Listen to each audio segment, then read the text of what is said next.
We are back. Today we're doing some kettlebell stuff. I was actually doing shoulders. So for the shoulders, I did some kettlebell stuff. And this is like the second or third time I'm doing kettlebell. And dude, that form is terrible. Like you can see the snatch over there. The weight is falling on my right hand. Like it is so bad that today my hand is sore. Because I did this stuff yesterday and today, oh my goodness. Like my forearm right there where you see where the weight is banging on my hand. Oh my goodness. Terrible, terrible form. Kettlebell is a different movement though. You kinda need to know how to swing that weight and grasp it. So I'm just a baby. I'm an infant. So bear with me. And if you have some tips, if you're a kettlebell user and you know how to kind of get a good form on it, feel free to holla at your boy once. Drop down a comment over there. Some advice is needed. So I did the double snatches and then I went to the single arm snatches.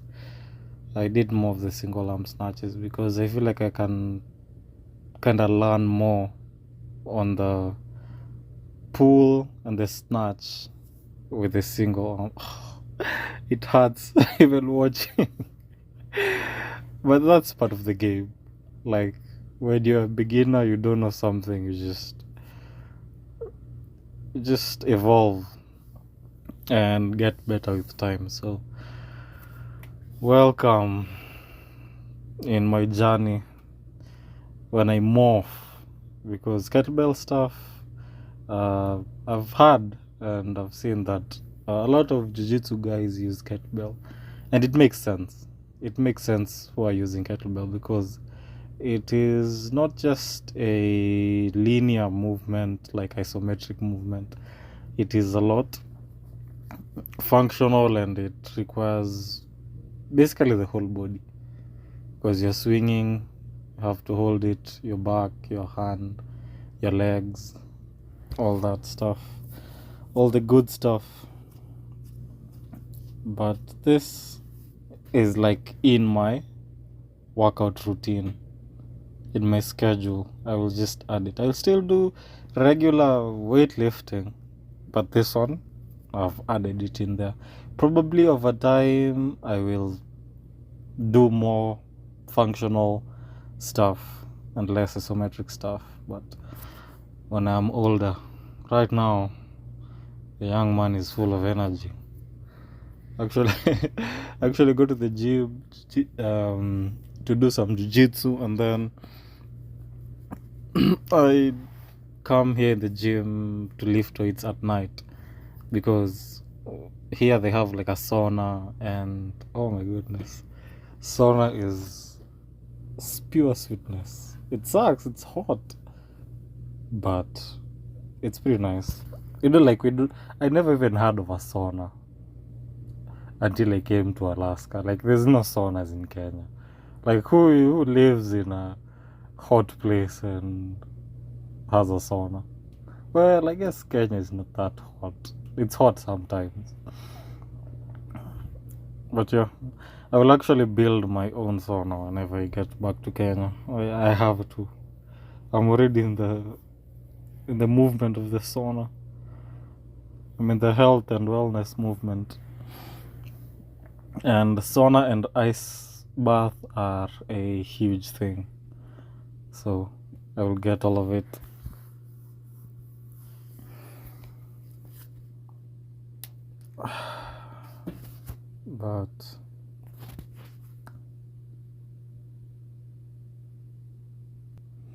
But it hurts even watching. And I could feel it. I could feel it is not nice. But I don't know any better. That's the hard part of doing most of your stuff alone, and you do not have anyone to guide you. Like yes, I can come into like the internet, like into YouTube, and watch some videos on it. But even if you watch and you see other people do it, you won't really get the hang of it until you do it yourself. So, but I kind of see what I'm doing wrong. I have seen it. I think I have seen it. I am snatching it too. I'm turning too late, and the weight is not like high enough, or something like that. Because the weight should not really fall onto your forearm like it is falling on my forearm. The weight should be like a smooth transition. You're just kinda turning your wrist, and the turn of the wrist, the weight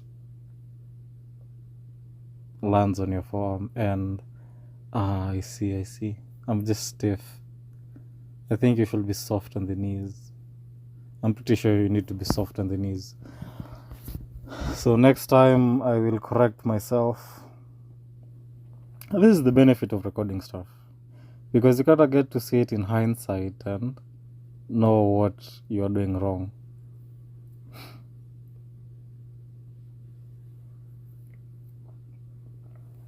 And I should probably do the same in jiu-jitsu, but I cannot really record myself in the jiu-jitsu gym.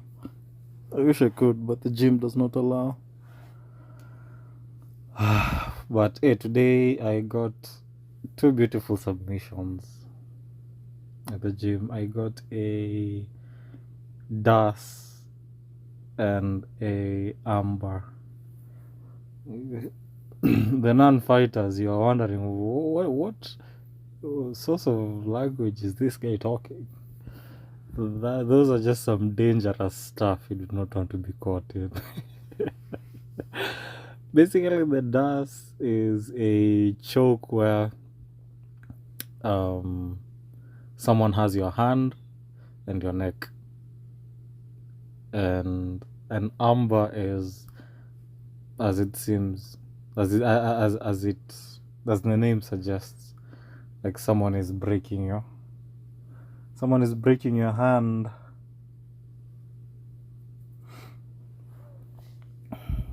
But I actually just watched a movie right now, and this movie was about this guy who is stuck in the same day.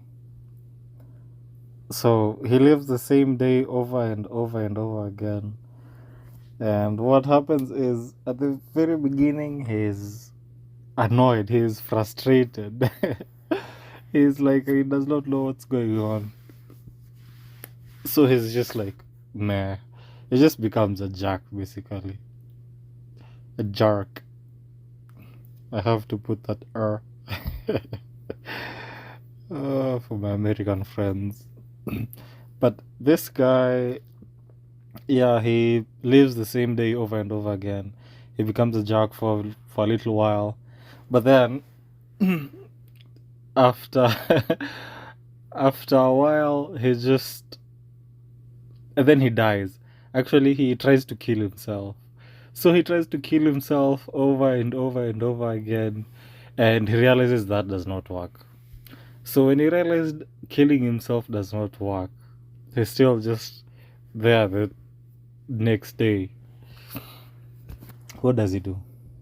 He becomes a good guy. He provides so much value to the people. He fixes people's tires and shit. He helps someone who's choking. Like, he does so much good, and he offers so much value to other people that, like, genuinely he becomes a good guy, and he builds like genuine connections and whatnot. And the moment he builds genuine connections and whatnot, it's over. He gets to the next day, because he was living today and today and today. He was never going to tomorrow. But when you think about the psychology of that movie, because directors are just so creative and innovative, it's not really about the movie itself. It's about the psychology and what is being portrayed behind the curtain of the mind of the director. But when I was just looking at this movie and I just sat and thought about it, it is like whenever you realize death is not really an option, if I may put it that way, then you have no choice but to unleash your fullest potential. Because this guy goes and even learns how to play the piano, he goes and ice sculpts, he goes and does a ton of shit. Just because he knows he can't escape. He knows he has to leave the same day over and over again. And once you realize you can't leave, once you realize you have to play the game, and death really isn't an option, then your highest potential is manifested.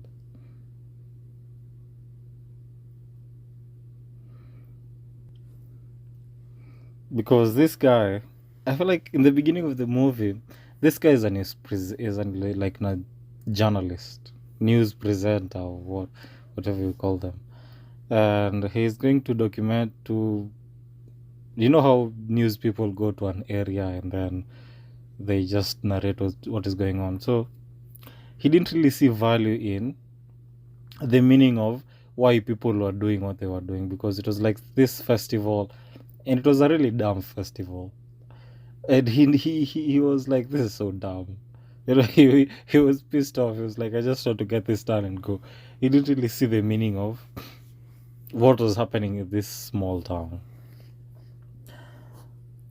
But once he realized he can't escape, the highest potential came about. And it was really interesting. It was interesting because some people think, in my view, I feel like some people think that death will save them. And when you die, then a new world begins of utter glory and heavenly, if you may put it. But death won't really save you. Death is just death. What is important is life. Death is just death. Because even if you look at the Bible, if you look at Luke chapter 17 verse like 20, I'm actually going to read it here for you. Okay, so Luke 17:20, it says, once on being asked by the Pharisees when the kingdom of God will come, Jesus replied, the coming of the kingdom of God is not something that can be observed, nor will people say, here it is or there it is, because the kingdom of God is in your midst. Then he said to his disciples, the time is coming when you will long to see one of the days of the Son of Man, but you will not see it. People will tell you, there he is, here he is. Do not go running off after them. For the Son of Man in his day will be like lightning with flashes, and lights up the sky from one end to the other. Think about it. I don't know if that makes you question something, but I feel like personally I grew up believing that we go to heaven when we die. And that verse just kind of demolishes that. Like, heaven is not really some place you go when you die. I don't know if that makes sense. So death is not really a doorway to somewhere else. Like, after death, it's just death. Like, the heaven you're looking for, it is here right now in your midst. And I think that is important, because if you think about it like that, I feel like personally it changed my whole view. It changed everything of how I thought about the world. Once I realized that heaven and hell, it's not some place you go when you die. It is more of, and it is right here, it is mental, in a sense, you know. But that is just how I think. That is just how I analyze stuff like that. Because even though it says, like, you will think Jesus coming is physically, he will be here. But it just says the coming is not really a physical form. Like, that is just won't happen. So that is very interesting to think about.